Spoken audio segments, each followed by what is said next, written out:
आज हम बात करते हैं साल के अभी तक के सबसे बड़े राजनीतिक इवेंट के, जो मार्च 2026 में होने जा रहा है, और वो है राज्यसभा चुनाव का एक चरण। 16 मार्च को राज्यसभा की कुल 37 सीटों के ऊपर चुनाव होने जा रहे हैं।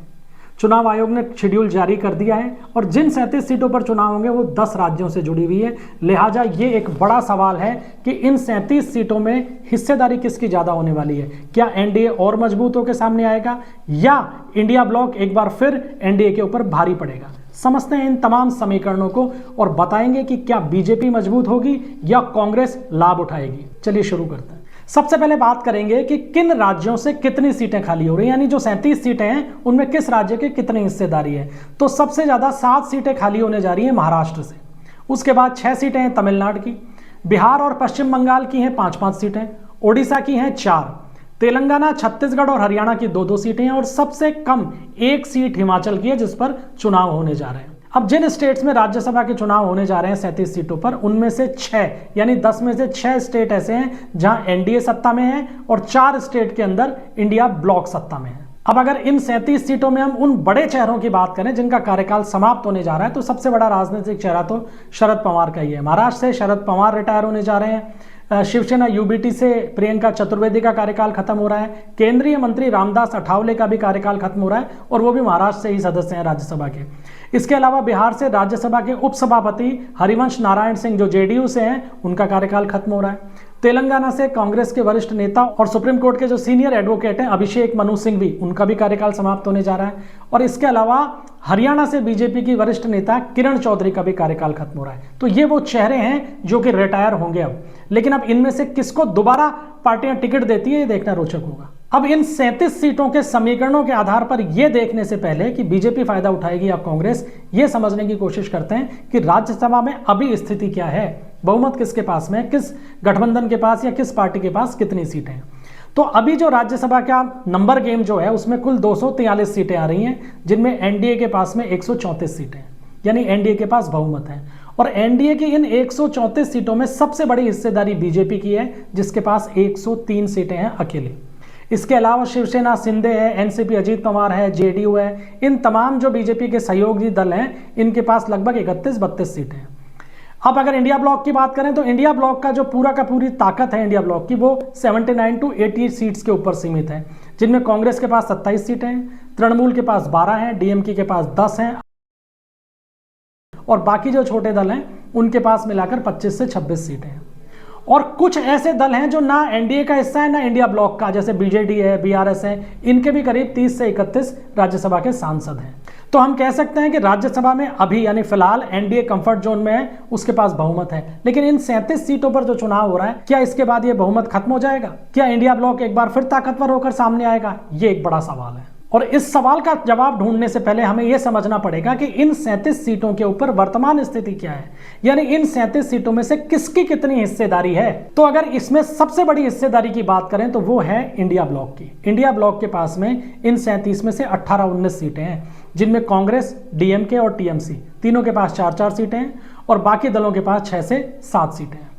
एनडीए की अगर बात करें तो एनडीए के पास इन 37 में से 15 सीटें हैं, जिनमें अकेले बीजेपी के पास 9 सीट हैं और सहयोगी दलों के पास में 6 सीटें हैं। और जो ऐसे दल हैं जैसे बीजेडी, बीआरएस हैं, जो दोनों ब्लॉक्स का हिस्सा नहीं है, उनके पास में कुल 3 सीटें हैं इन 37 के अंदर से।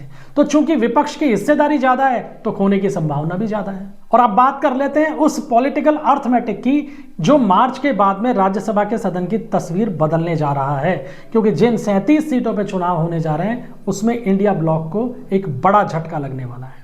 जी हाँ, आप सही सुन रहे हैं कि इंडिया ब्लॉक को एक बड़ा झटका लगने वाला है और एनडीए को जैकपॉट मिलेगा। क्यों मिलेगा, उस पे बात करते हैं। जिन 10 राज्यों के 37 सीटों पे चुनाव हो रहे हैं उनमें 6 पे एनडीए सत्ता में है और बीजेपी ने पिछले दिनों जैसे बिहार के अंदर बहुत लैंडस्लाइड विक्ट्री दर्ज की, महाराष्ट्र में जबरदस्त बहुमत के साथ सत्ता में आई, हरियाणा में भी अच्छी खासी सीटें उसे मिली, छत्तीसगढ़ जहां पे चुनाव होने जा रहे हैं वहां पे भी बीजेपी का बहुमत बहुत भारी है।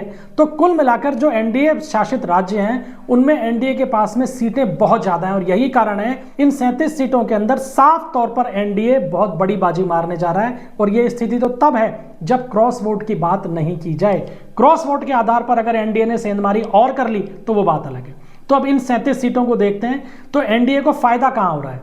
एनडीए को फायदा हो रहा है महाराष्ट्र में 3 सीटें बढ़ सकती हैं, बिहार में जहां 2 सीट बढ़ सकती हैं, ओडिशा में जहां 2 सीटें बढ़ सकती हैं और छत्तीसगढ़ में भी 2 सीटें बढ़ सकती हैं। तो एनडीए की अगर हम बात करें तो एनडीए को सीधे तौर पर लगभग 10 सीटें ज्यादा मिल सकती हैं। अभी एनडीए के पास इन 37 में से 15 सीट हैं, लेकिन इन चुनाव के बाद वो आंकड़ा 15 से बढ़कर 25 पर पहुंच सकता है और इसमें सबसे बड़ी हिस्सेदारी और सबसे बड़ा फायदा बीजेपी को होगा, क्योंकि बीजेपी को अकेले जो उसका स्कोर है अभी 9 है, वो 9 से बढ़कर 15 पे आ सकता है। यानी 3 से 6 सीटों का सीधे तौर पर लाभ बीजेपी को हो सकता है। और ये लाभ कहां से होगा? ये बिहार से होगा, ये महाराष्ट्र से होगा, ये ओडिशा से होगा और असम से भी बीजेपी की 1 सीट बढ़ सकती है। पश्चिम बंगाल से 1 सीट बीजेपी को मिलेगी, ये लगभग तय है। यानी कुल मिलाकर हम कह सकते हैं कि इन 37 सीटों के ऊपर एनडीए बड़े पैमाने पर सीटें हासिल करने जा रहा है और इंडिया ब्लॉक से बहुत आगे निकलेगा। अब इंडिया ब्लॉक की बात कर लेते हैं। इंडिया ब्लॉक को सीधे तौर पर नुकसान होने जा रहा है लगभग 3 से 9 सीटों का। लेकिन रोचक बात यह है कि इंडिया ब्लॉक को तो नुकसान हो रहा है, कांग्रेस को नुकसान नहीं हो रहा है। अब इंडिया ब्लॉक को नुकसान कहां हो रहा है? महाराष्ट्र में नुकसान होगा, बिहार में नुकसान होगा, छत्तीसगढ़ में नुकसान होगा, लेकिन कांग्रेस को नुकसान नहीं हो रहा। इसको समझने की जरूरत है, क्योंकि कांग्रेस को उन राज्यों के अंदर सीटें मिल रही हैं जहां वो सत्ता में है। जैसे तेलंगाना के अंदर कांग्रेस को फायदा होगा, हरियाणा के अंदर भी बीजेपी सत्ता में आई है तीसरी बार, लेकिन कांग्रेस को 1 सीट का फायदा हो सकता है। इसी तरीके से हिमाचल प्रदेश की भी जो एकमात्र सीट है वो कांग्रेस के खाते में ही जानी है। तो कुल मिलाकर तेलंगाना, हरियाणा और हिमाचल ये कांग्रेस को प्लस करेंगे।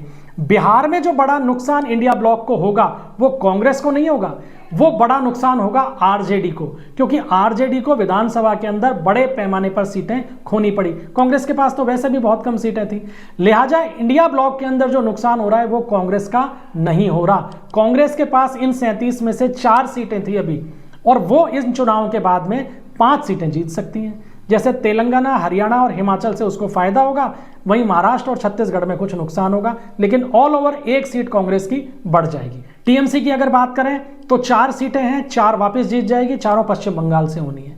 डीएमके की अगर बात करें तो फिलहाल 4 सीटों पर रिटायर हो रहे हैं उनके सांसद, वो 4 सीटें वो वापस रिटेन करेंगे और सभी तमिलनाडु की है।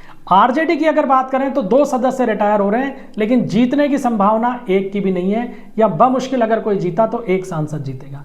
इसके अलावा एनसीपी शरद पवार को नुकसान होगा, शिवसेना यूबीटी को नुकसान होगा, सीपीआईएम को नुकसान होगा। इनके पास मिलाकर पहले 4 सीटें थी, लेकिन अब इनके खाते में बमुश्किल 2 से 3 सीट जाएंगी, यानी 2 सीटों का इनको नुकसान हो सकता है। तो अगर इंडिया ब्लॉक और एनडीए में तुलना की जाए तो जहां अभी एनडीए 37 में से 15 पर है, वो बढ़कर 25 पर पहुंचता हुआ दिख रहा है, और जहां इंडिया ब्लॉक अभी 18 से 19 के ऊपर है, वो घटकर 15 से नीचे आता हुआ दिखाई दे रहा है।